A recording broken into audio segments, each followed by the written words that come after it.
আমরা তার মতো তার আচরণশীল হয়ে উঠব।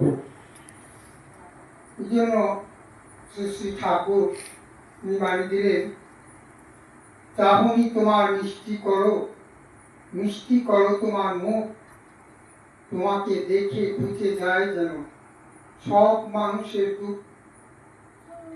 আরে আমার চাহনিটা এমন হবে, আমার মুখটা এমন হবে যেন আমাকে দেখলে সব মানুষের দুঃখ বুঝে যায়। তাহলে আমার কেমন হতে হবে? এতক্ষণ ধরে শ্রী শ্রী ঠাকুরের কথা আমরা শুনছিলাম। শ্রী শ্রী ঠাকুর তিনি সেই মানুষটাই, যে মানুষটাকে ধরে আমরা তার হয়ে উঠব। সেজন্য শ্রী শ্রী ঠাকুর আবার বাণী বললেন, তোমাকে দেখে যাইব বোঝা তোমার ঠাকুরটি কেমন। তাহলে আমাকে কেমন হতে হবে? আমি যদি প্রতিবেশীর সঙ্গে ঝগড়া করি, আমি যদি স্বামীর সঙ্গে ঝগড়া করি, আমি স্ত্রীর সঙ্গে ঝগড়া করি, আমি যদি আমার সঙ্গে যাদের দেখা হয়, সঙ্গ হয়, প্রতি কাজের মাধ্যমে আমার রুষ্ট ভাব থাকে, তাহলে কিন্তু আমার ঠাকুরের কোনো লাভ হলো না। সেজন্য মহাপ্রভু একদিন বলেছিলেন, কোটি জন্ম করিলে নাম সংকীর্তন তবু না মিলিবে ব্রজেন্দ্র নন্দন। তুমি কোটি জন্ম ধরে হরিনাম সংকীর্তন করতে পারো, কিন্তু ব্রজেন্দ্র নন্দনকে পাবে না, অর্থাৎ শ্রী শ্রী ঠাকুরকে পাবে না। কেন পাবে না? যে তুমি যদি তার মতো আচরণশীল, তিনি যা বলেছেন তা যদি তুমি না করো। এই হয়ে ওঠার জন্য তিনি আমাদেরকে কি দিয়েছেন? শ্রদ্ধেয় তপনদা এবং আমাদের জীবনদা নীতি করে বলেছেন, যজন যাজন ইষ্ট ভীতি। এই যজন যাজন ইষ্ট ভীতি, যজনটা কি? এখানে দেখুন, দীক্ষার সংখ্যা বেড়ে গেলেও ইষ্টভীতির সংখ্যা কম হয়ে যাচ্ছে। কেন? অর্থাৎ আমরা তাকে ভালোবাসি। কেমন ভালোবাসি? অর্থাৎ ভালোবাসার যে সূত্রটা, সেই সূত্রটাকেই আমরা পিছনে ফেলে রেখে করি না। ভালোবাসার মাধ্যমটা কি? ভালোবাসার মাধ্যমটাই হলো ইষ্টভীতি বা ইষ্টভোগ নিবেদন। সেজন্য ইষ্টভোগ নিবেদন করতে গেলে প্রতিদিনই করতে হয়। আমার যেমন খাওয়া লাগে, পড়া লাগে, সবকিছুই আমার ভালো লাগে, ঠিক তেমনি করে নীতি করে প্রতিদিনই তারও সেবা করা লাগে, তারও ভোগ দেওয়া লাগে। একদিনে দিয়ে দিলাম তা না।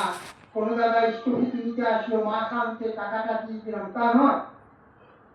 সেটা তো চাঁদা দেওয়া হলো, ইষ্ট ভরণ হলো না।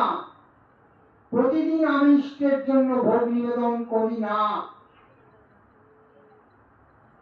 গীতাতেও আমাদের বলেছে, ভগবানকে না দিয়ে যে খায় সে চোর, তাকে না দিয়ে যে অন্ন রাশি ভোজন করে সে পাপ রাশিকে ভোজন করে। সেজন্য তিনি অতি কাছের মানুষ হয়ে এসেছেন, মানুষের ভগবান। আমরা ভগবানকে কোনোদিন দেখিনি, মানুষ রূপে জন্মগ্রহণ করেছেন তিনি মানুষ হয়ে। কেউ বলে তাকে নবী, কেউ বলে তাকে পয়গম্বর, কেউ বলে তাকে অবতার, কেউ বলে তাকে গডের প্রফেট, কিন্তু সেই মানুষ রূপেই তিনি আসেন। মানুষ ভগবান, তাকে ধরে চলতে হয়, নিজের চলনাটাকে ঠিক করতে হয়। তা যদি না করি, আমার জীবনটা পশু পাখির মতোই হয়ে গেল। পশু পাখিরা যেমন খায়, পরে বংশ বৃদ্ধি করে, মানুষ কি তাই? স্রষ্টার শ্রেষ্ঠ জীব মানুষ। এই মানুষ আমাদের শাস্ত্রে আছে 84 লক্ষ জনি ভ্রমণ করা হয় মনুষ্য জন্ম। আর সেই মনুষ্য জন্ম পেয়ে যদি সদ্গুরু আরাধনায় যদি ব্রতী না হই, তাহলে জীবনটা ব্যর্থ হয়ে যায়। সেজন্য শ্রী শ্রী ঠাকুরকে আমাদের বহু সাধনা যে আমরা তাকে পেয়েছি, তাকে পেয়ে তার যজন, তার কথা আমরা ভজনা করব, তাকে নাম ধ্যান জপ করব, তার যাজন করব, তার কথা মানুষের দ্বারে বলবো, আর তার ইষ্টপ্রীতি মানে তার ভোগ নিবেদন করব। প্রাথমিক দৃষ্টিতে তিনটেই যথেষ্ট। যারা পারবেন তাদের জন্য আরো বললেন সস্তায়নী সদাচার। সস্তায়নী কথাটা কি? ভালো থাকার যে পথ, সু অস্তি অয়ন, ভালো থাকার যে পথ, সেটার নাম সস্তায়নী। সেজন্য মায়েরা দেখবেন প্রদীপ জ্বালিয়ে আরতি করে ঠাকুরকে, পঞ্চপ্রদীপ জ্বালিয়ে করে। পঞ্চপ্রদীপ কেন? পঞ্চপ্রদীপ হলো একটা হলো যজন, যাজন, ইষ্টপ্রীতি আর সস্তায়নী সদাচার। তা আরতি করে কেন? অর্থাৎ আমি যেন তার হয়ে উঠি, আমি যেন তার হয়ে উঠি। আমার মধ্যে যা যা আছে, কাম, ক্রোধ, লোভ, মোহ, মাৎসর্য, সেই রিপুগুলোকে বশীভূত করার জন্য এই আরতি। আর এই আরতি করার জন্য সকালবেলা শ্রী শ্রী ঠাকুর আমাদের শতনুজ্ঞা হাতে দিয়েছেন। তিনি বললেন কি?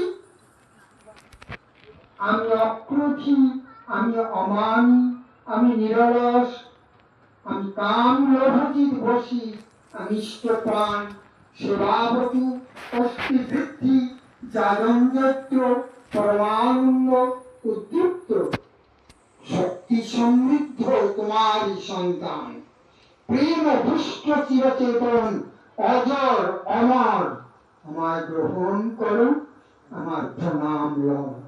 এই কথা কয়েকটি ঠাকুরের সামনে বলতে হবে হাত জোর করে, আর প্রতিদিন এটা হয়ে উঠতে হবে। আমি খুব তাকে যেন সম্বরণ করতে পারি। স্বামী আমাকে একটু বেশি বললো বলে আমি তাকে আরো বেশি বলবো তা নয়। স্বামীর কি দোষ? ধরিস না মেয়ে,